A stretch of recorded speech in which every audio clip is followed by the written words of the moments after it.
చూడండి ఏం చేస్తున్నావా?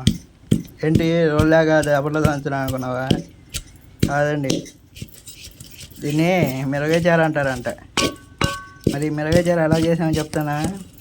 ఫస్ట్ అయితే ఎండుమిరపకాయలు తీసుకొని బాగా నిప్పుల మీద కాల్చుకోవాలి.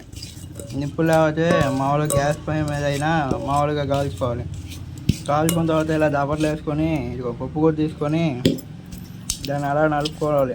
నలుపుకున్న తర్వాత మెదిగిన తర్వాత ఇదిగోండి ఇంట్లో చింతపండు నానేసుకొని చింతపండు తీసుకొని దీంట్లో వేసుకోవాలి. దాన్ని కూడా మెదిగిన తర్వాత అలాగే ఎర్రగడ్డలు ఎర్రగడ్డలు కూడా దీంట్లో వేసుకోవాలి. ఒక ఎర్రగడ్డ తీసుకొని బాగా మంట ఉంటుంది కాబట్టి కొద్ది చక్కెర కానీ బెల్లం కానీ వేసుకోవాలి.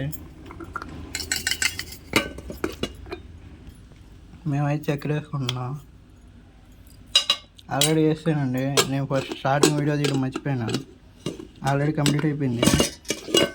సో అందుకే ఏం చేసాం అనేది చూపిస్తున్నాను. అంతే అండి.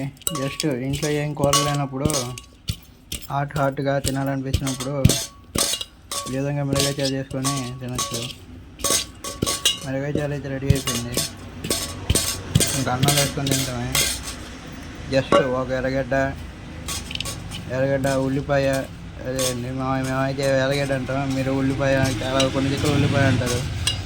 ఉల్లిపాయ, మిరపకాయలు, అదేవిధంగా ఉప్పు, అదేవిధంగా బెల్లం, చింతపండు, బెల్లం లేదా చక్కెర ఏమైనా ఉంటే మనకు సింపుల్గా మిరగాయచారు అయితే రెడీ అయిపోద్ది.